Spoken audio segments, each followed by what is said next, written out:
Hey guys, for those of you who've been here for a while, you've probably noticed that over the last couple of months I've been slowing down on my food, my meal prep and that kind of thing, content that I normally share here. So I was like, geez, it's been a while and I'm making myself some breakfast and it's different than what breakfast has looked like for me in the past. And I figured it was a great time to hop on here and share a little bit about some of the things I'm making and some of the reasons why we're kind of taking this new approach to diet.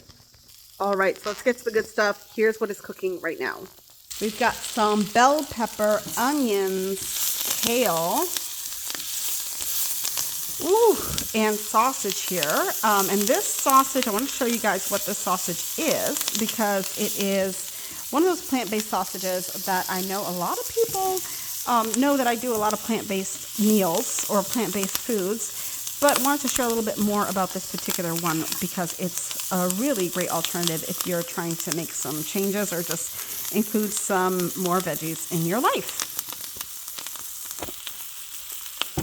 So let's see here. I'm going to turn this. Okay, so let's go. I am just cooking this off. I'm going to lower the heat on here a little bit because I really like when the sausage gets a little bit of a like brown coloring around the edges, and some of these pieces don't have that yet. So we're going to lower the heat a little bit and then let it go while my piece of whole grain toast is going. My piece of whole grain bread is toasting. And so what's in here is I've got some curly kale because that's the kale that was on sale in the grocery store this week. So I've got three pretty big stalks of that I just chopped down and put my stuff back in my fridge. Don't judge me for my messy fridge. Everybody's got a messy fridge, right? And I got bell pepper, which I got to put into a bag and put the rest of it. So I used half a bell pepper. And then I used two of these sausage links, which are vegan sausage links. They are a soy-based vegan, and I know there's all kinds of controversy around soy, but this is the thing that I keep in mind when I think about like a lot of, this system and that system and whatever is the major benefit. So the alternative to plant-based proteins like this would be animal-based proteins, right? And the trouble specifically with sausage is that sausages are normally cured. You can find some uncured ones that are probably a little bit better for you, but in the grand scheme of things, meat is still still animal products tend to be, especially meat, tend to be carcinogenic.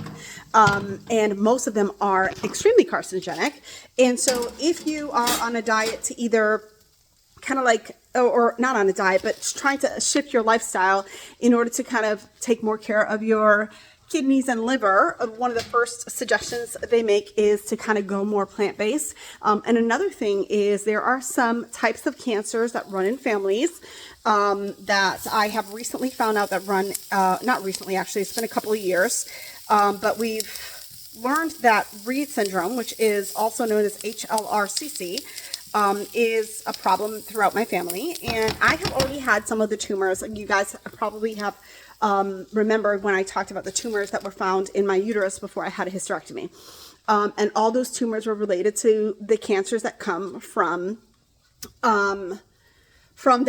HLRCC. They were leiomyomas, and so one of the biggest things as I've been doing my research over the last couple of years, and I've gotten involved with a organization that's kind of like, because it's a very, very rare disease, I've gotten involved with an organization that kind of like specializes in this with specialists from all around the world. And one of the things I've learned is that shifting to a more plant-based diet can really help because a lot of these cancers show up sometimes, through tumors in other parts of the body, but a lot of times through tumors that show up in your kidneys, and your kidneys are what helps your body process meat. So that's why a sausage, a plant-based sausage, there's all kinds of opinions on soy.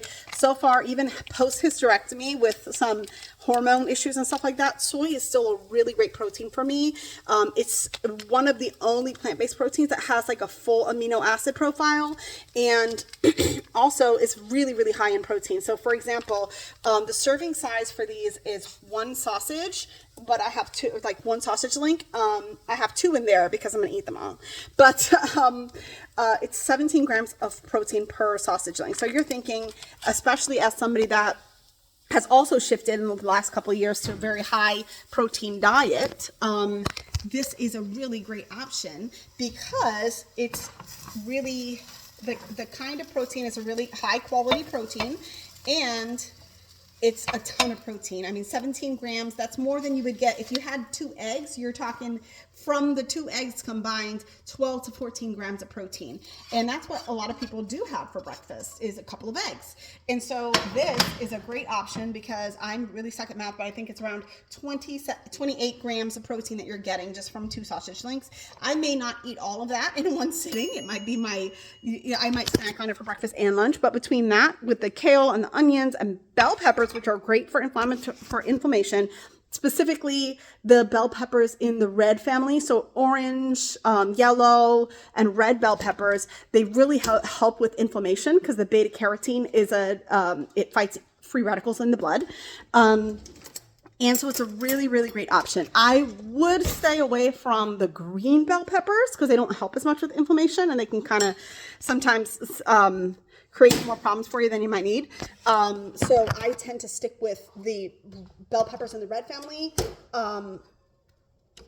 And that's it. This is going to be a yummy breakfast with a piece of toast. I am doing a more plant-based diet, but I'm not doing 100% plant-based. So this is my breakfast, but I'm having it with toast with regular butter in it, right?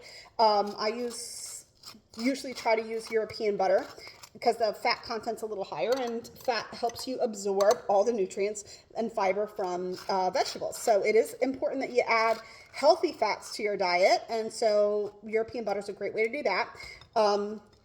For me, since I don't necessarily have any adverse, like I don't have problems with dairy, or any problems that I have had are kind of surrounded around lactose, and so I'm usually pretty good with some high quality European butter. And so that's my breakfast for today. Like I said, I'll probably eat about half of it, and then I'll snack on it maybe in a couple of hours. I'm going to make myself a cup of coffee. But I wanted to share because normally I do a ton of food content, and I've talked a lot about the health benefits. But specifically, if you're at any kind of risk for any kind of cancer, it's a really, really great idea to start shifting your diet a little bit towards more plant-based. I'm not saying get rid of everything. We probably lean more towards, because we don't really do red meat that much, so we probably lean more towards like fish as proteins and things like that. So that's probably not as bad.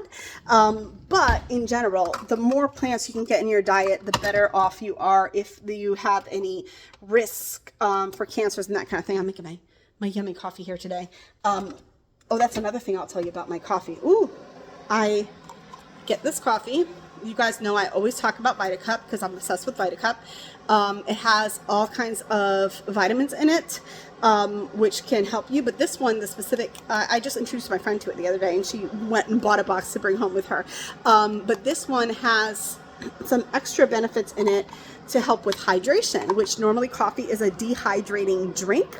And so this kind of makes me feel a little bit better about having my coffee because at least it has a little hydration in it. And an extra way that I usually get protein in, which I won't do this time because I've got such a protein-packed breakfast to go with this. But I'll just add a shake as a creamer to my coffee. But this time I am just going to use regular old Fairlife low sugar, low carb milk in order to sweeten this. And then my other obsession, which is probably not good for me, but it's a new obsession since the last time I've made a food video. Couple things here. These are flavored syrups for coffee, and they're all sugar-free because I don't really do sugar, guys. But I have all these two I use not really for coffee, the lavender and this other one that I got.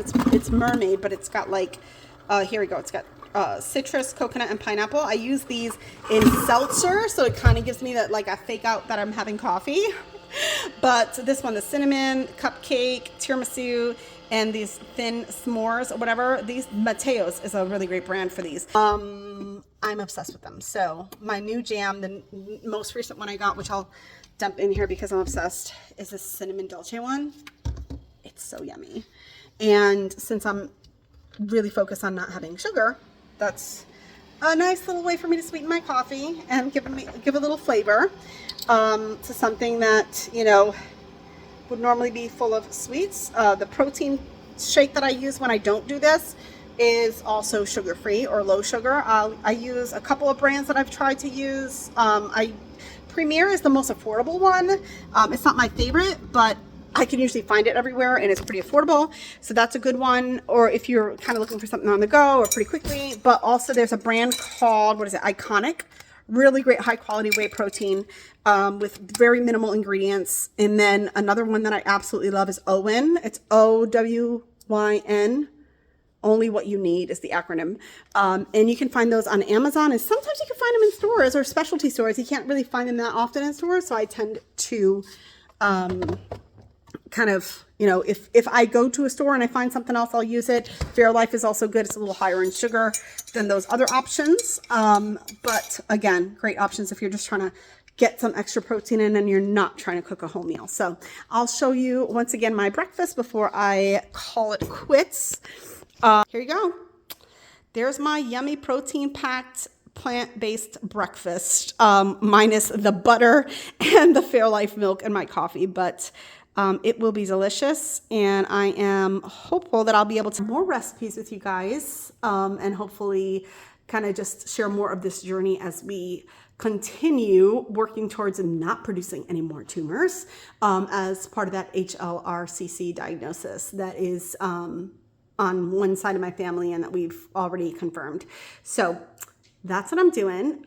General update on that and so I'm going to geneticist next month to get some more in-depth testing, and then I'll probably be on a yearly schedule to get screened to make sure that I don't have any of the markers to produce new tumors, since I believe what they had quoted that they removed from my uterus when my uterus was removed was about 20 smooth muscle tumors, and that was back in 2022. I haven't talked a whole lot about that because I've been doing a lot of research and trying to figure out what my next steps were, and so now that we know some of the things that we can do to prevent it, I'll be sharing those with you, not just because it's, hey, you know, everybody's at risk for something like this, but because if these are great options for high protein that are a little bit better for you, hopefully they can help you make better choices for yourself. All right, guys, I'm going to go eat, and y'all have a great rest of your day.